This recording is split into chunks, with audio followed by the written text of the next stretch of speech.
Hello. Hello, my sweethearts. Why I have an accent today?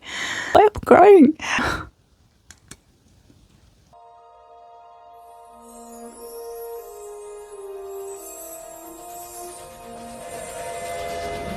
First of all, welcome back here, my sweethearts.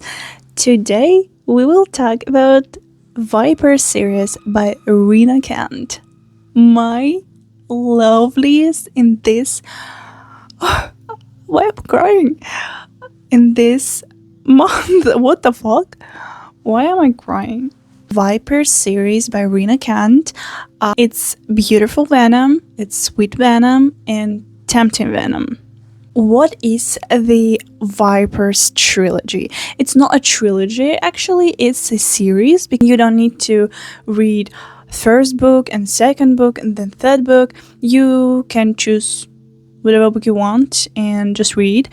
But even if these three books is standalones, they are connected and they are in one universe, like Viper's universe, you know. So if you pick up third book and will be read the third book first, you will understand the third book, but you may get spoilers about first and second book.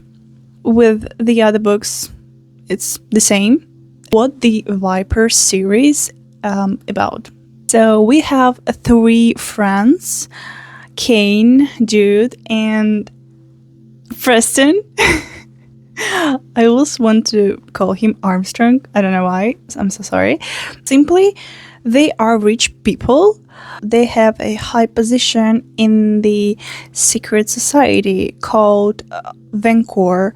And in this Vancouver, they have kind of unhumane rules and they don't like gay. That's a spoiler for you for the future. Also, I forgot, first book and second book, it's FM book. Like here we have Kane and Dahlia. In the second book we have Jude and Violet. And the third book, it's MM book about Preston and Marcus. It's my favorite, to be honest. What these three books about? Genre, dark romance, secret society. It contains murders, stalkers, child trauma, and a lot trigger warnings. Maybe I will put it somewhere in the screen. Most of the book influencers was talking about this series like they don't like it. The most it was about first two books, Beautiful Venom and Sweet Venom. Actually, I don't know why. Maybe it's because these new series are kind of different from what we had, like Legacy of Gods, Russian Mafia, and England Elite. Then Viper series came here, and people was like, something wrong, I don't like it, or I don't know. But you know what? I devoured it. Like, devoured. You know this definition of that word. I devoured this series like it's nothing. Because it was so good. For me, actually, I love these topics in books like secret society, stalking, child trauma, unhinged personalities of main characters, and that all. I have no idea why.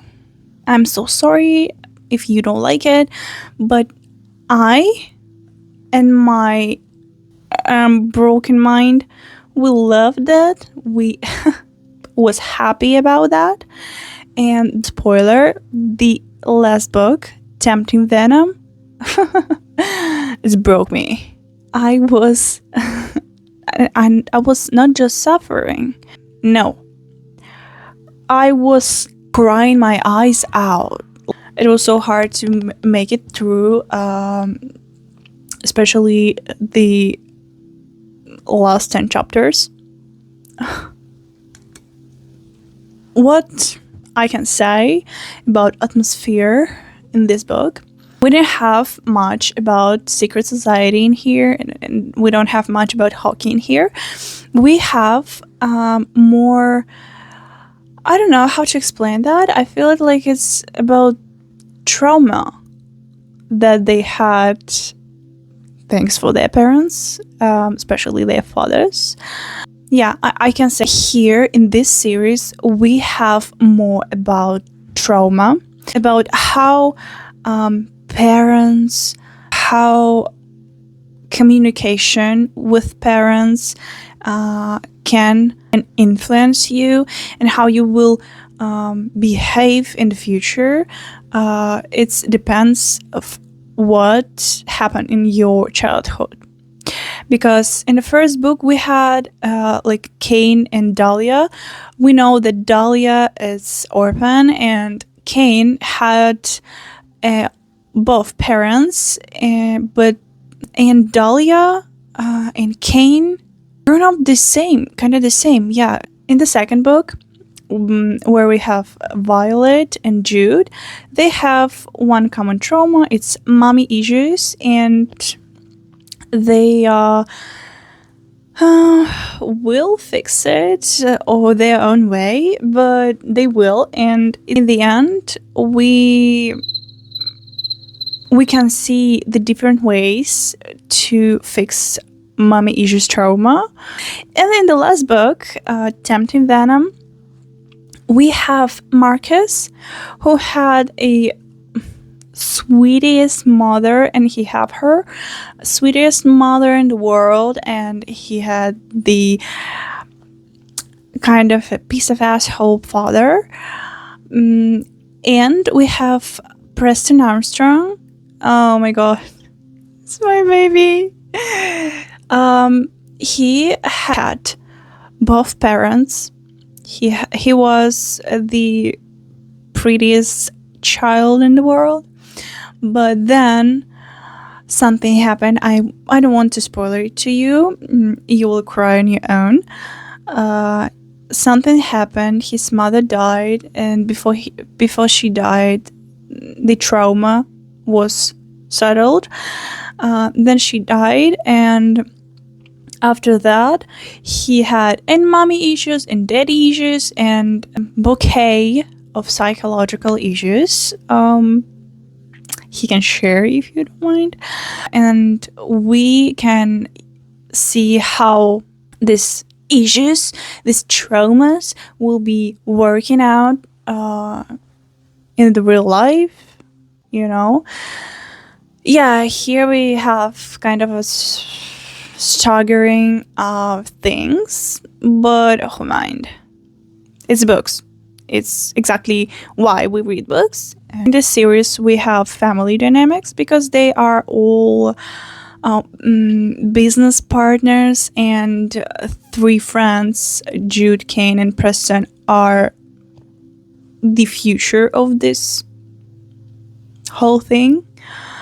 So they kind of will take place of their fathers in the future. Cain will do it first. Also, we have here like power struggles because of differences of pairs. Like Dahlia and Cain can be together because she is orphan and she literally no one. The same with Jude and Violet, and also the same with Marcus and Preston. But here we have a thing that they are both male. Not only they are in different leagues, but they are kind of a man. But I was kind of surprised what their fathers did. Like, spoiler, they approved their relationship. It was really, whoa. What? Also in here we have dark romance elements. Exactly. The tension through all three books, especially in the second book, in the third book. Oh my god. Yeah, if Beautiful Venom was like about Dahlia and Cain, the second book was about Violet and Jude, but we had kind of more parts in the book about Preston.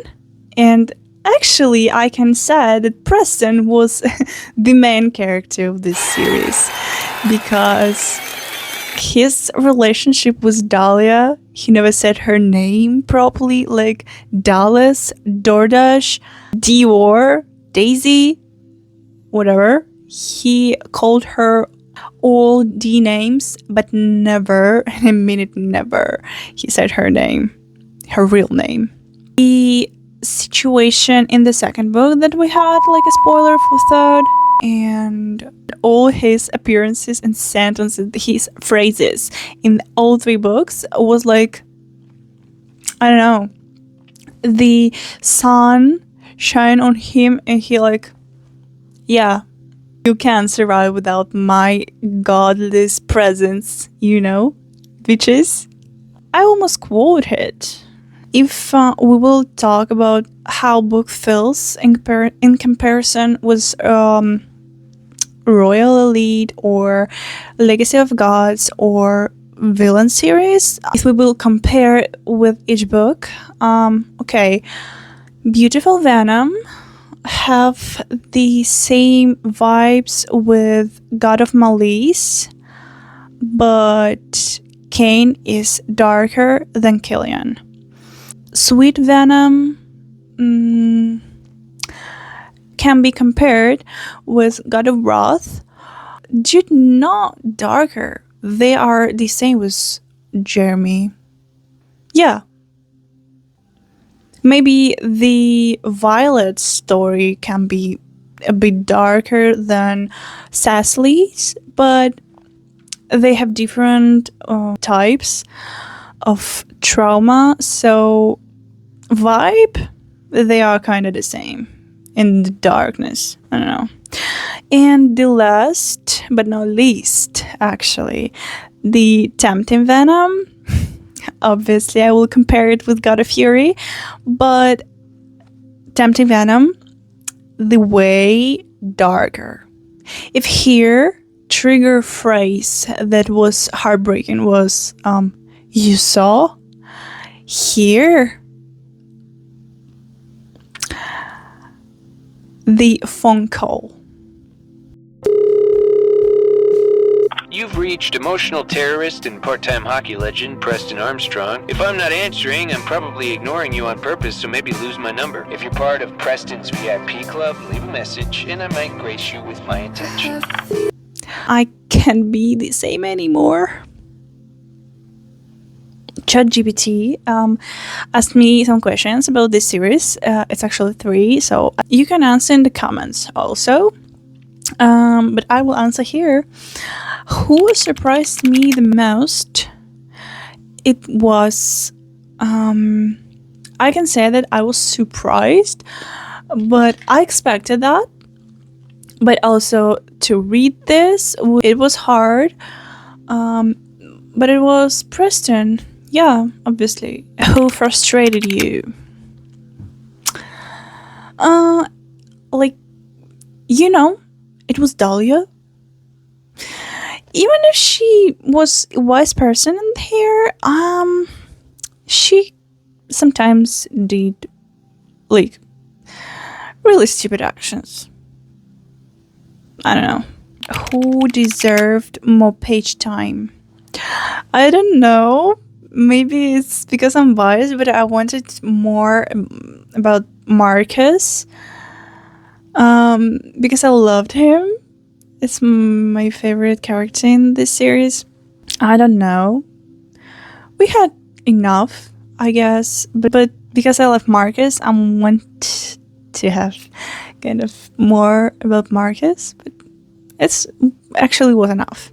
About warning triggers, you obviously, exactly, you will read it before reading the books, but there was one thing that makes me scream on the book and like, stop immediately, you can't do that. I was keep reading because I know that Rina Kent never kill their characters and she will make it good for them, happy ever after. But in the moment, I was like, no, you can't. You can't do this with me because I will not survive this thing. You know, this series had funny moments a lot because of Preston. Obviously, he is the funniest character in here and the most traumatized. He threw the jokes, he made us laughing all the time, but his story, oh, I was like, why? Why his story is so sad, so bad. I don't know how to explain that. And while I was reading, I was crying and was thinking about Preston, that this is a story in the book, yes, but no one said that these things not happening in the real life, because it happens. This shit happens every fucking day in real life, and we never know.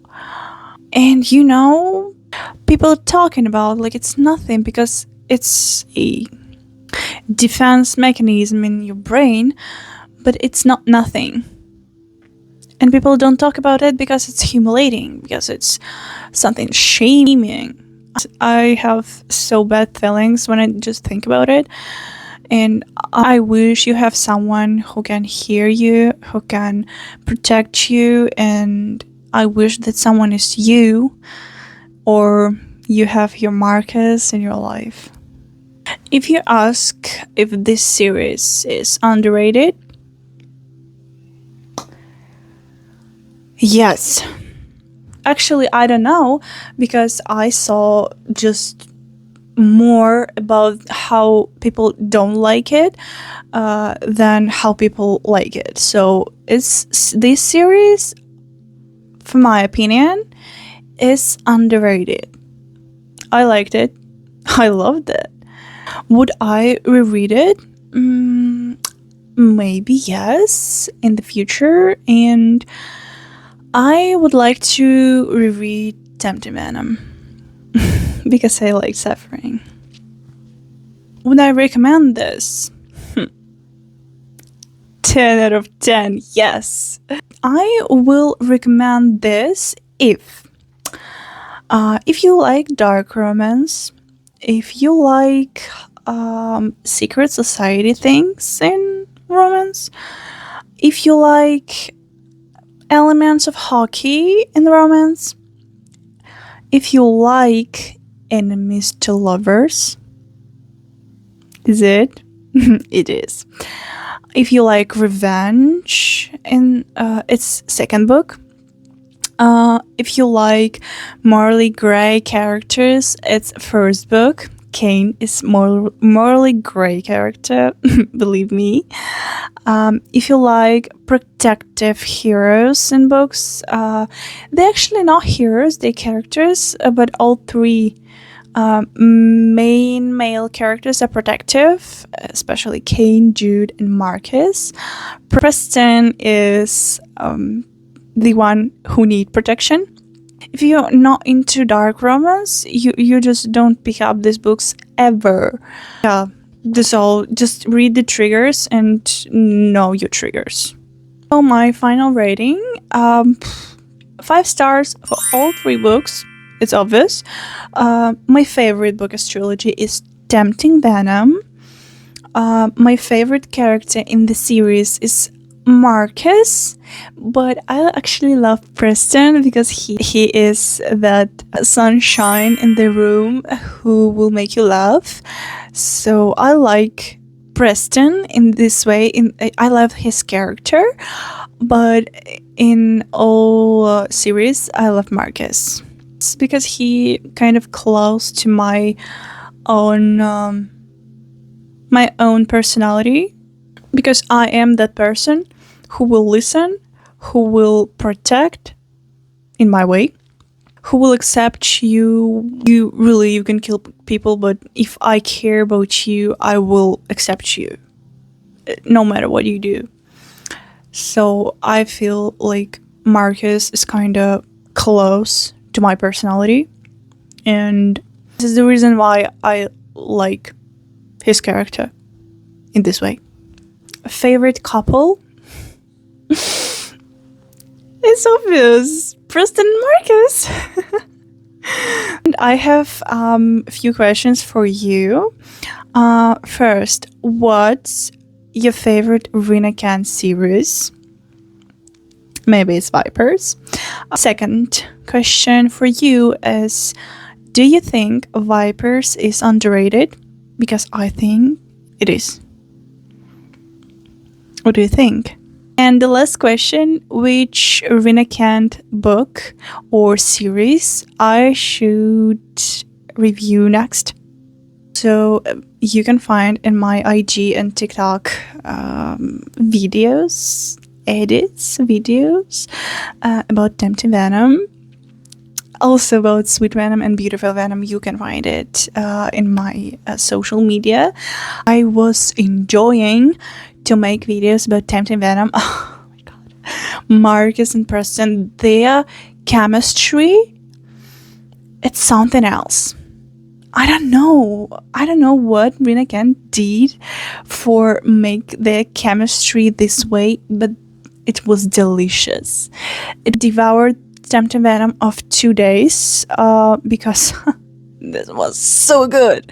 And I don't know what we will have. We will have, because the next book will be about Cyrus and Jethro, and it's the last book, last but not least, the last book in villain series. But just remember that Cyrus connected with Vancouver. He is a half brother with Marcus. Also, Cyrus' friend, the best friend, was Julian. And Jethro, he kind of also connected with Vancouver because of Caden, but Caden not connected with Vancouver that much anymore. But Jethro, he the fucking genius in IT world, let's say that. And what we will have, and also Cyrus kind of made his connections with Gareth. Stop. You say that we will have 3 or 2 at least universes collide in one book. No, I will not survive this. You kidding me? In the epilogues, I wish, I pray, I don't know, to Rina Kent to make the kind of couple interactions with Gareth and Caden, Julian and Vaughn, Marcus and Preston, and Cyrus and Jethro in one room. Like, just mix them in one room and make them talk. I wanted. That was all for today. If you like this video, subscribe, share with it, and also follow me in my social media, Instagram, TikTok, and Goodreads. And see you in the next video. Bye.